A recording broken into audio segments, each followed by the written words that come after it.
согласно гомеопатии, the sickness of the person can be understood through the totality of the symptoms. болезнь человека можно определить по совокупности всех симптомов.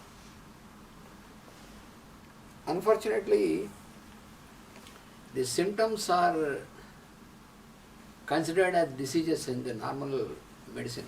К сожалению, современная медицина принимает симптомы за болезнь. That is why there are so much medication. So there is medication for each problem, which is actually. И изобретает медикаменты для каждого отдельного симптома. So therefore, we have to understand that what is the symptom is different from the disease. Мы должны понимать отличие болезни от симптома. The symptoms are produced by our own vital force. И понимать, что симптомы производятся нашей собственной жизненной силой. So the various types of pains and obstructions and all these are all symptoms.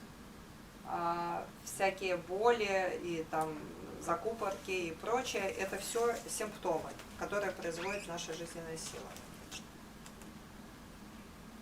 So if you consider these various symptoms as diseases, then what happens is you have to select a medicine for each of these diseases. So many medicines are being dumped into the body. Да, когда, подобно современной медицине, если люди идут от симптомов, тогда на каждый симптом нужно придумать свой медикамент, и человека просто нагружают этими медикаментами. So our aim, according to homeopathy, is not to eliminate the symptom or not to fight with the symptom. Задачей гомеопата никогда не является борьба с симптомами, и никогда не является его целью устранение симптома. The symptoms are never to be destroyed, that is most important. Самое главное, что нужно запомнить, это нельзя разрушать симптомы. Symptoms will disappear when the cause of disturbance is eliminated. Потому что симптомы исчезнут сами, когда причина заболевания будет устранена.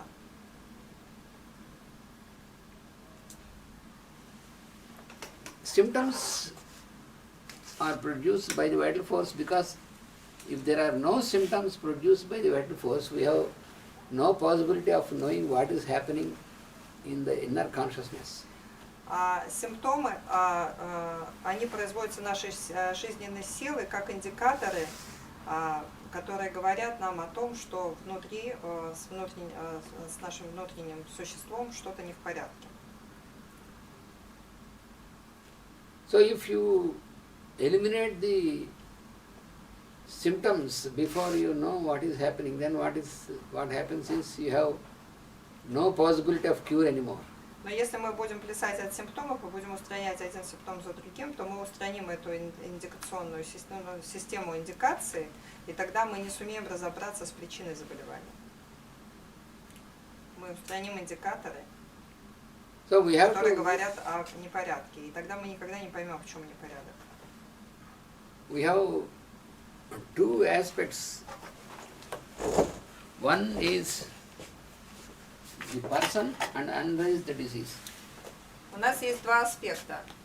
Человек, болезнь. The sick person. Больной человек.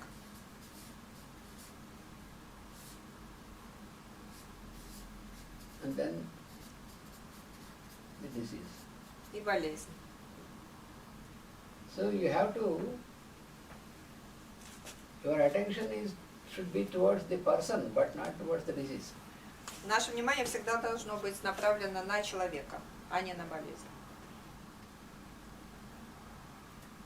If you want to directly to deal with the disease, to cure the disease, Если мы захотим напрямую обратиться к болезни и излечить ее, then it will be very difficult because the sickness is, the problem is in the person, and the person is to be cured, the person is to be treated. Это сделает нашу задачу трудной, потому что нашей задачей является излечение человека. So therefore, always it is said from what Hahnemann from the beginning says that you have to treat the person, not the disease. Ганиман с самого начала, Ганиман, основатель гомеопатии, с самого начала говорил о том, что мы должны лечить человека, мы не должны лечить болезнь. Because disease is some state. Потому что болезнью является просто некое состояние человека. But we have to take into consideration the constitution of the person. И мы должны рассматривать именно конституцию человека. Disease is, as I told you, it is a distorted state. Как мы уже говорили, что болезнью является неправильное состояние действия. And the nature of distortion or nature of disturbance is, it can be understood only through the symptoms. И характер этого нарушения в действии жизненной силы, мы его можем понять только через симптомы, через совокупность симптомов.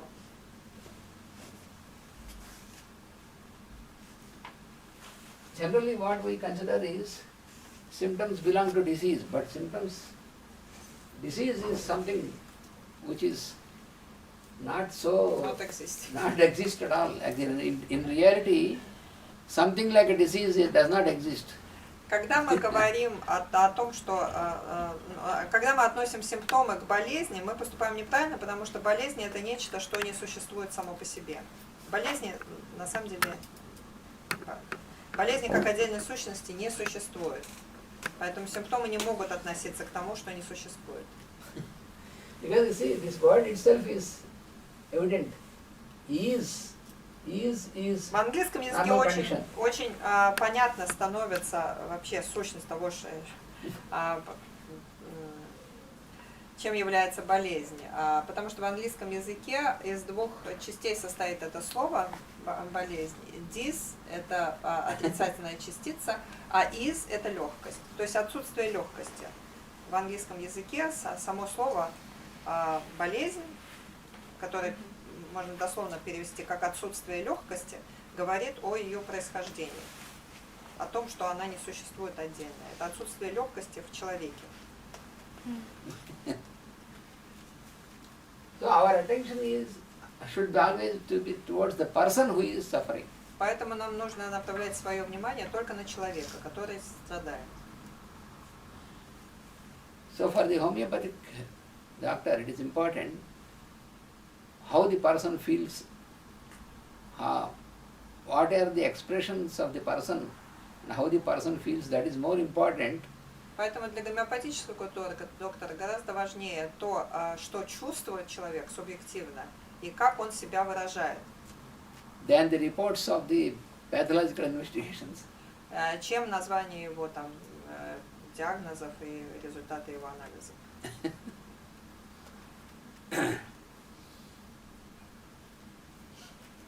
So, what we have to understand, we have to know more clearly about the vital force. Чтобы разобраться в этом вопросе более подробно, мы должны обратиться к тому, что представляет из себя жизненная сила. So the functions of the vital force is to sustain. Основной задачей жизненной силы, основным ее действием в нашей To конституции, sustain the being является поддержка существа and to protect the being. И защита существа. Имеется в виду человека, да. Поддержка его жизни и защита. So what we call the defense mechanism in us, То, что мы называем защитным механизмом в нас, that is when the vital force is in its normal natural functioning, that itself is the defense mechanism. защитным механизмом является нормальное функционирование жизненной силы. Потому что когда она функционирует нормально, она является защитным механизмом нашей конституции. And another property of the vital force is, И еще одним свойством жизненной силы является tendency for restoration. ее стремление, ее тенденция к самовосстановлению. Она все время стремится к самовосстановлению. We have this physical body, which we know because it is perceptible. Мы знаем свое физическое тело, потому что оно осязаемое, мы его видим, чувствуем. But what is all manifested on the physical body is only the result of what happens on the vital body. Но все, что мы видим и чувствуем на уровне физического тела, это только результирующее того, что происходит на уровне тела энергии, на уровне нашей жизненной силы. So our vital body is constituted by the lines of force. Наше жизненное тело, оно является совокупностью силовых линий.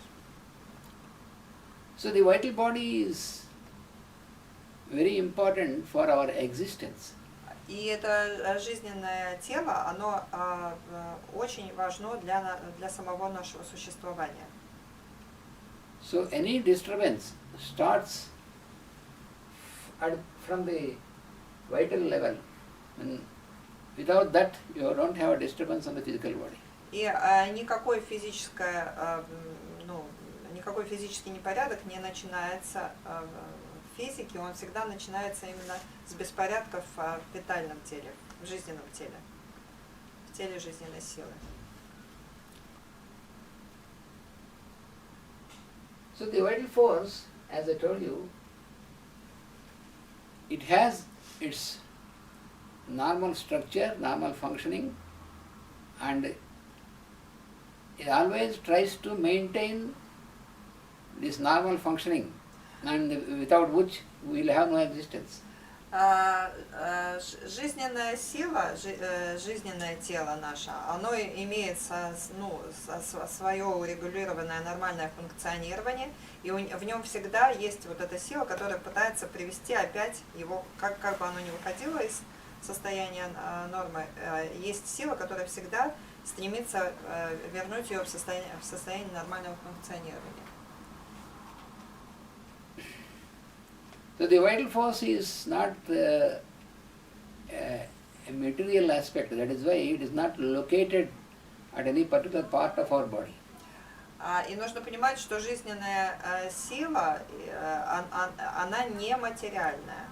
И поэтому у нее нет никакой локализации где-то у нас в каком-то месте нашего тела.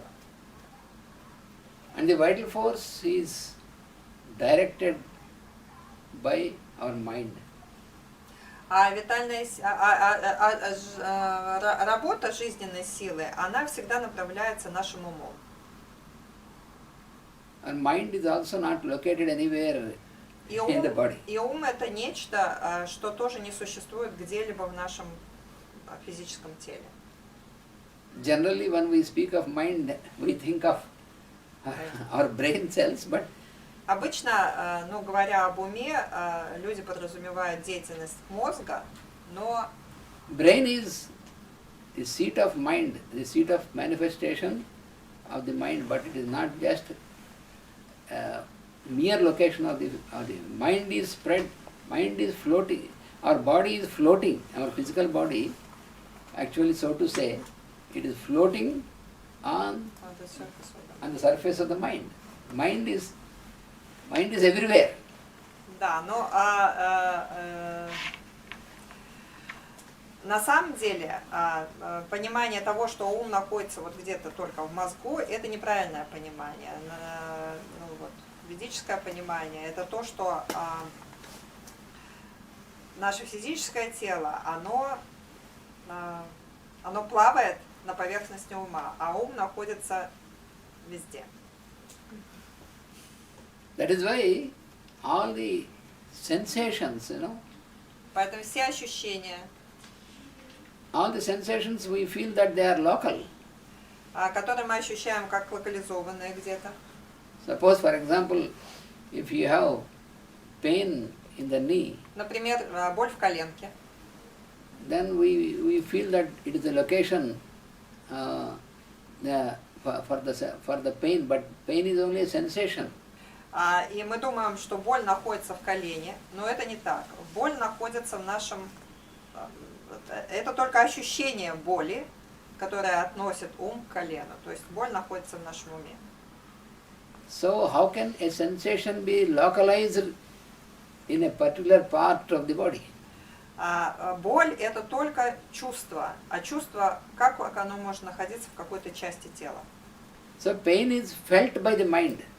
Это боль,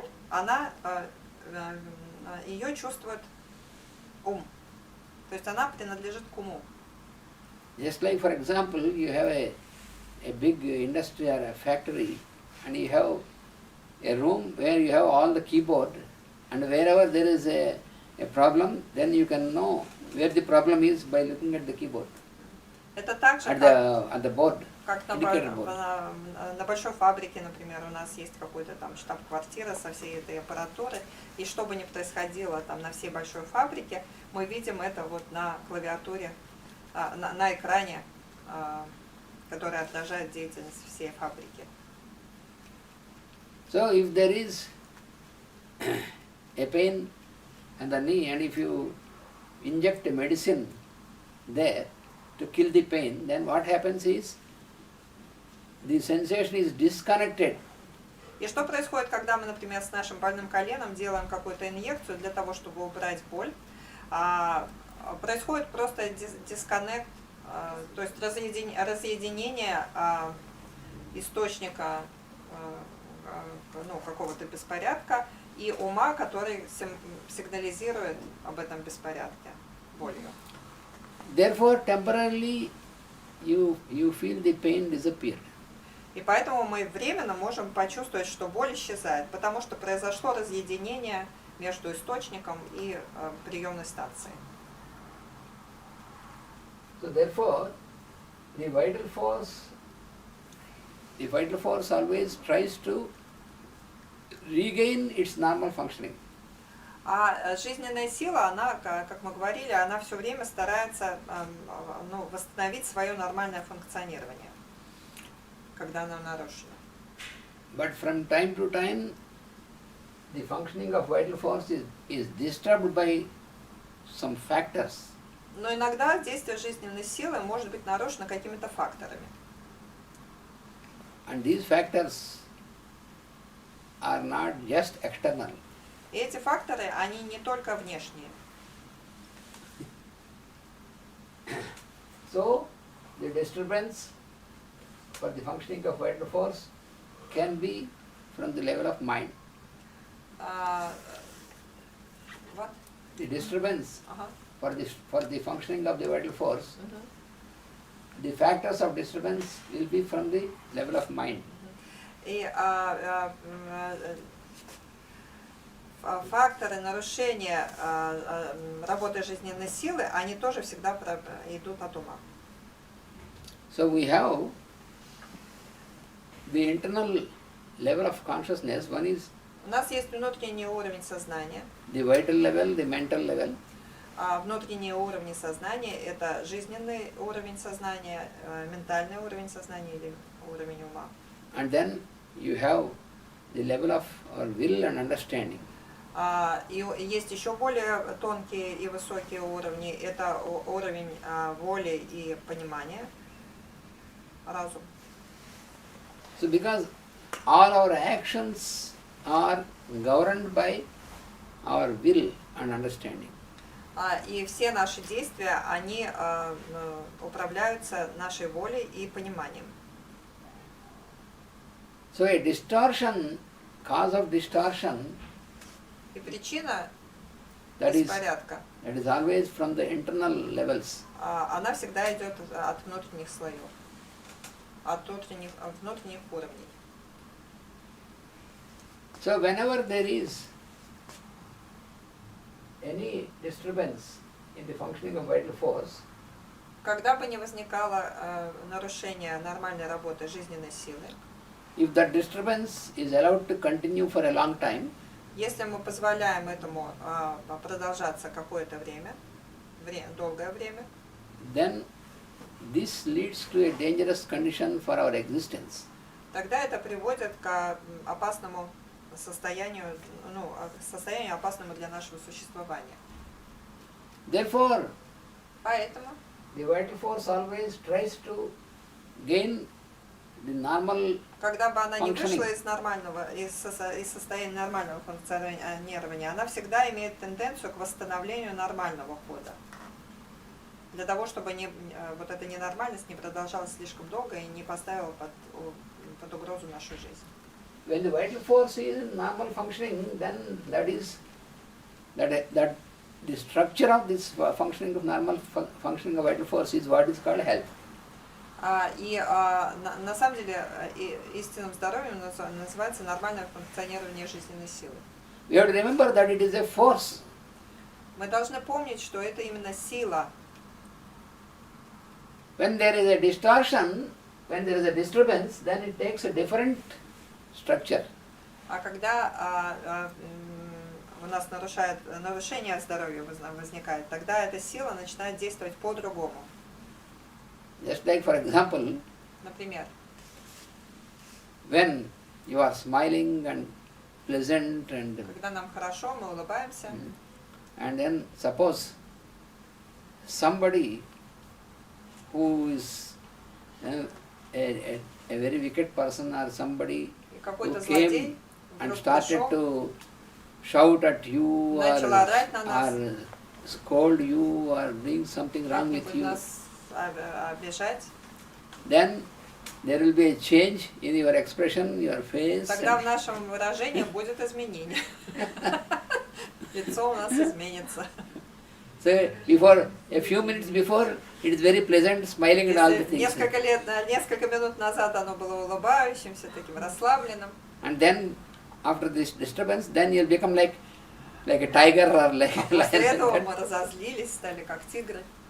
So there is completely a different expression.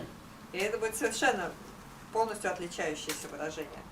So in the same manner, the vital force also will Точно take так a же different действует expression. И точно так же действует и наша жизненная сила. То есть, когда все нормально, она идет там все правильно, правильными дорожками. Когда что-то ее выводит из себя, тогда она начинает совершенно другое, показывать другое функционирование. Ее лицо становится другим, ее выражение лица становится другим. Меняет свою структуру. So this different expression of vital force is to be understood as disease. И вот это вот другое лицо жизненной силы, оно должно пониматься как болезнь. But that does not continue always. It again Но tries это не to может come to normal. продолжаться долго, потому что она будет иметь тенденцию вернуть нормальное, спокойное свое выражение. During this process И в течение этого процесса of normalization, нормализации this vital force produces эта жизненная сила как раз и производит certain indications. определенные индикаторы, And those indications are called symptoms. которые называются симптомами. То есть вот это изменение от болезненного состояния действия жизненной силы к здоровому, возврат к норме, в ходе этого процесса появляются симптомы. So the factors, certain factors which cause the disturbance, this process of causing disturbance is what is called primary action.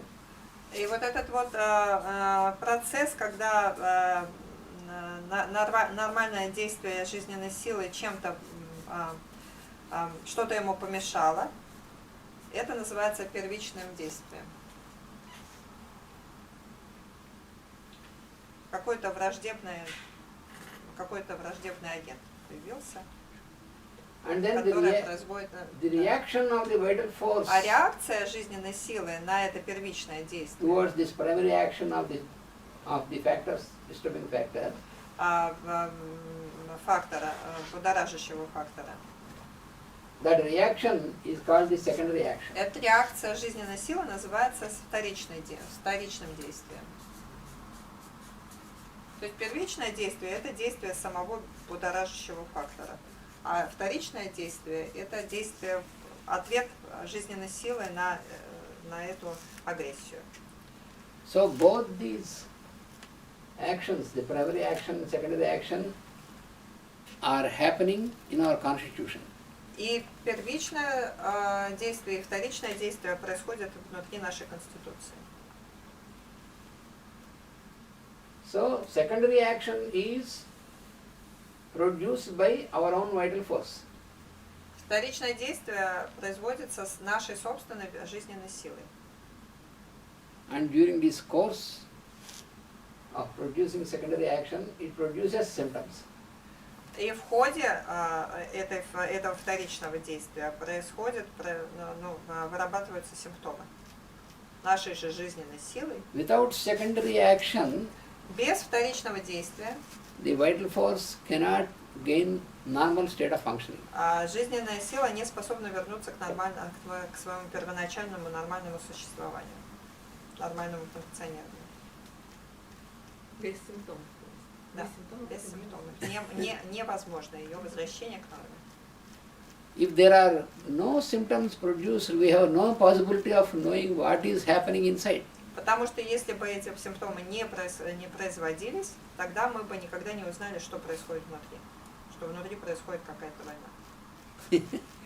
But then, if you make this statement to the doctor of normal medicine, и тогда, если мы скажем это, заявим доктору современной медицины, then he will say we can make magnetic resonance. Тогда он скажет, Image of magnetic resonance, we can make sound, these things, image of magnetic resonance and also X-ray on this and all these you can make, but all these things cannot give you what is the disturbance, what is happening inside the consciousness. It is only, they will explain you what is the structure, how it is structure of the brain cells or nerves and all these things, but on the level of energy, they cannot, nothing can explain. И слабость современной медицины состоит в том, что когда мы к ним обращаемся, к обычной медицине, нас просят сдать анализы, сделать какие-то исследования, но они все имеют дело только с физическим телом. И что происходит на уровне жизненной силы, они никогда не дают картину эту. Мы никогда не поймем, что действительно происходит в нашей Конституции. They may make electroencephalogram. Они могут сделать электроэнцефалограмму. That will show you how your brain cells are vibrating. И это покажет характер вибрации клеток нашего мозга.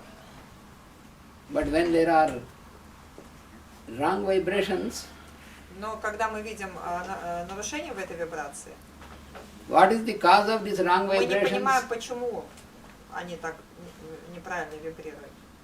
It will only show you whether the vibrations are normal vibration or wrong vibration, but what is the cause of disturbance, it is not found by Все исследования показывают только последствия неправильного действия жизненной силы, но никогда не говорят о причине.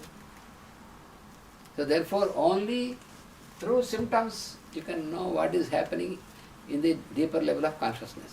И только симптомы нам могут дать понимание того, что происходит на глубоких слоях сознания и в чем причина болезни. Только через симптомы мы можем это понять.